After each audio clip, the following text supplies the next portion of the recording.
ఇక్కడైతే మనకి 3 నదులు అయితే కలుస్తాయి చూడండి. ప్రస్తుతం అయితే నది స్నానం త్రివేణి సంగమం అయితే పూర్తయింది. ఈ రోజు చాలా మంది వచ్చారు.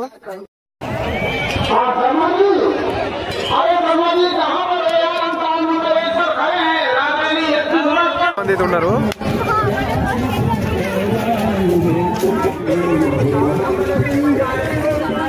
మనం త్రివేణి సంగమంకి అయితే మనకి 2-3 ద్వారాలు అయితే ఉంటాయి. ఒకటి నంది ద్వార్, తర్వాత మనకు అలాగే సంగం ద్వారం అని ఉంటుంది.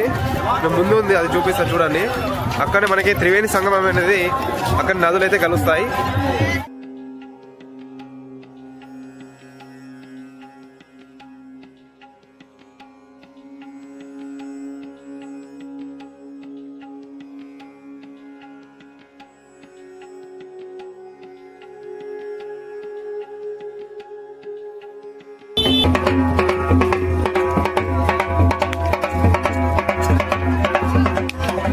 మనకి ఈ విధంగా అయితే సంగం ద్వారా అయితే ఉంటుంది.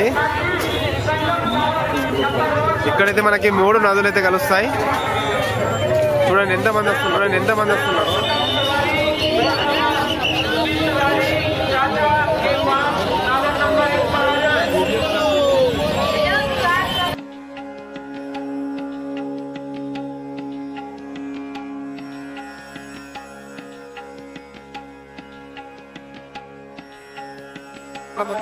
కొన్ని లక్షల మంది అయితే కనిపిస్తున్నారు. ఇంతమంది అసలు చూడడం అసలు ఇష్టం. ఇది మొదటిసారి నా జీవితంలో.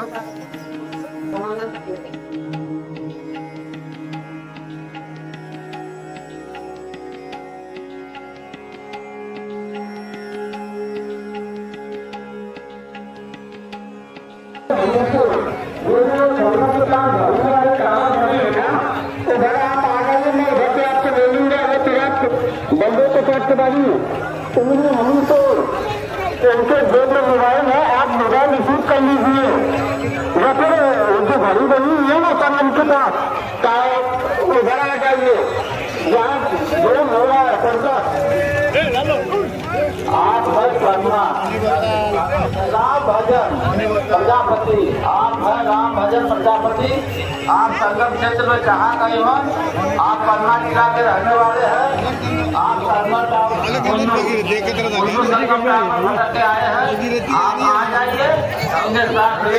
ప్రస్తుతం అయితే నది స్నానం త్రివేణి సంగమం అయితే పూర్తయింది. ఈ రోజు చాలా మంది వచ్చారు. ఆల్రెడీ చూపించిన ముందు చూడండి. ఇప్పుడైతే మనకి త్రివేణి సంగమం కలుస్తుంది.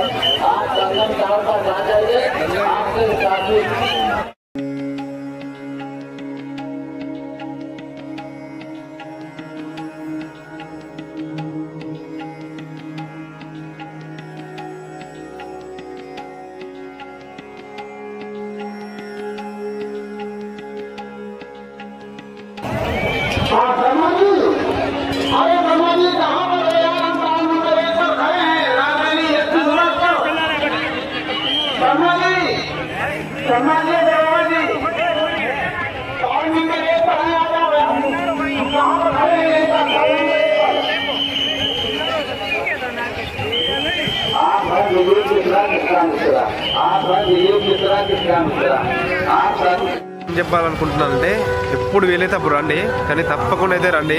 సండే ఎప్పుడైతే అప్పుడు, కానీ తప్పకుండా అయితే ప్రయాగరాజ్ మహాకుంభమేళలో అయితే పాల్గొనండి. నది స్నానం అయితే ఆచరించండి. అందరికి నమస్తే, జై శ్రీరామ్. ఎందుకంటే 144 సంవత్సరాలకు ఒక్కసారి వస్తుంది కాబట్టి అది మన జన్మలో ఒకటేసారి అది, కాబట్టి తప్పకుండా రండి. మంది ఉన్నారు, కొన్ని లక్షల మంది అయితే వచ్చారు. మనకి మెయిన్ త్రివేణి సంగమం దగ్గర అయితే కొన్ని లక్షల మంది కనిపిస్తారు. మిగతా ఘాట్ల దగ్గర అయితే మనకి అంత ఎక్కువ ఉండరు. కాబట్టి త్రివేణి సంగమంలోనే అందరూ చేయాలనుకుంటారు. కాబట్టి ఎవరైతే మన వాళ్ళు వస్తారు తప్పనిసరిగా త్రివేణి సంగమంకి వెళ్ళండి. కొంచెం లేట్ అయినా పర్వాలేదు. ఇక నాదైతే చివరి రోజు కాబట్టి నెక్స్ట్ వీడియో కలుద్దాం. అందరికీ నమస్తే, జై శ్రీరామ్.